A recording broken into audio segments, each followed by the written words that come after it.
Kasus dugaan kekerasan di SMK Negeri 3 Berbak, Kabupaten Tanjung Jabung Timur, Jambi kian memanas.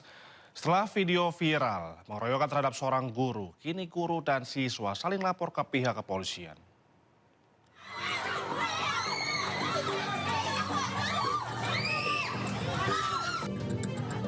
Pengeroyokan sejumlah siswa terhadap guru di SMK Negeri 3 Berbak, Kabupaten Tanjung Jabung Timur, Jambi terus bergulir. Seorang siswa kelas 2 Muhammad Lutfi Padilah mengaku menjadi korban tindakan kekerasan guru Agus Saputra. Ia diduga dihina dan ditampar saat berupaya menenangkan kelas yang gaduh. Ini saya yang nggak berkenannya, adik saya ini dikejar pakai 2 sabit seolah-olah mau dibunuh, ya kan? Sedangkan adik saya datang ke sini cuman pengen belajar, menimba ilmu lah. Intinya kayak itulah. Intinya saya minta kepada pihak kepolisian diusut tuntas lah. Dengan apabila memang adik saya bersalah, ya silakan. Tetapi sebaliknya lagi, apabila memang dia bersalah, silakanlah, hukumlah. Di sisi lain, Agus Saputra, guru yang terekam dalam video viral pengeroyokan, juga melaporkan aksi kekerasan yang dialaminya ke Polda Jambi.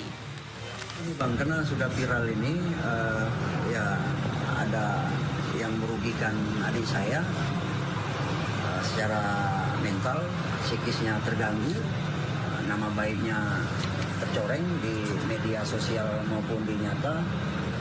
Jadi kami sebagai warga berhak untuk melaporkan tindakan pengeroyokan ini. Pihak Polres Tanjung Jabung Timur sempat turun langsung ke sekolah untuk melakukan upaya mediasi. Namun oknum guru yang bersangkutan tidak hadir. Kasus ini kini berujung pada aksi saling lapor ke pihak kepolisian, baik di tingkat Polsek maupun Polda Jambi. Dari Kabupaten Tanjung Jabung Timur, Jambi, Henry Rosta, iNews melaporkan. Guru korban dugaan pengeroyokan sejumlah siswa di Kabupaten Tanjung Jabung Timur, Jambi menempuh jalur hukum. Mediasi yang dilakukan polisi bersama Dinas Pendidikan Provinsi Jambi menemui jalan buntu lantaran korban 2 kali tidak menghadiri panggilan.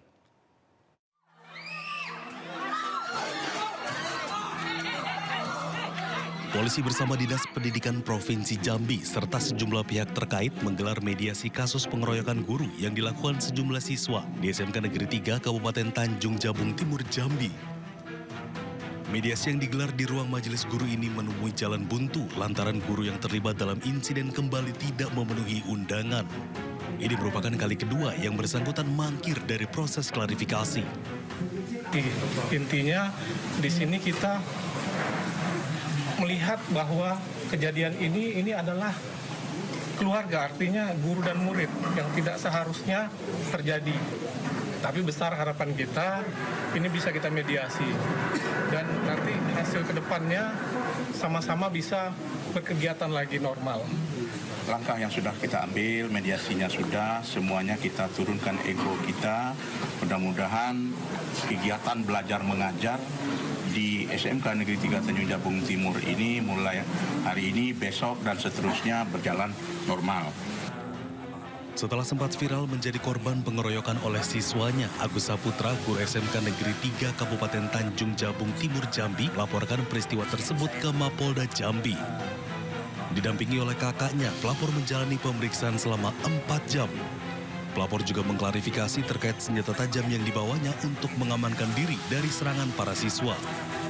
Selain menderita sejumlah luka lebam, pelapor mengaku mengalami trauma berat. Dari Kabupaten Tanjung Jabung Timur, Jambi, Henry Rosta, iNews melaporkan. 2 pria penumpang bus Transjakarta diserahkan ke Polres Metro Jakarta Utara setelah berdapatan bermasturbasi di tengah kepadatan penumpang. Polisi masih mendalami kasus ini, termasuk menelusuri motif kedua pelaku berbuat asusila di muka umum. Ini ya tentang nih, di Transjakarta. Suasana di dalam bus Transjakarta Koridor 1A jurusan Pantai Maju Balai Kota mendadak geger usai 2 penumpang pria berinisial H dan F kedapatan berbuat asusila. Keduanya terpergok bermasturbasi di tengah-tengah kepadatan penumpang. Oleh petugas keamanan bus Transjakarta, keduanya pun diturunkan secara paksa di halte Kota Tua, lalu diserahkan ke Polres Metro Jakarta Utara. Seorang penumpang perempuan bus Transjakarta juga membuat laporan polisi agar kedua pelaku diproses hukum. Petugas kepolisian terus menggali keterangan kedua pelaku terkait motif mereka melakukan tindakan asusila di muka umum. Kedua pelaku tak mengelak dan mengaku baru satu kali melakukan tindakan tersebut. Didapati ya atau tangkap tangan itu melakukan aktivitas seksual ya, yang mengakibatkan berdampak ke atau ada zat yang terkena ke penumpang lainnya. Kedua pelaku kini mendekam di tahanan Polres Metro Jakarta Utara. Mereka akan dijerat pasal 406 KUHP tentang perbuatan asusila di muka umum dengan ancaman hukuman 1 tahun penjara. Dari Jakarta, Sofyan Firdaus, iNews melaporkan. Sementara itu, aksi pencurian besi rel kereta api di dekat stasiun Jatinegara, Jakarta Timur berhasil digagalkan.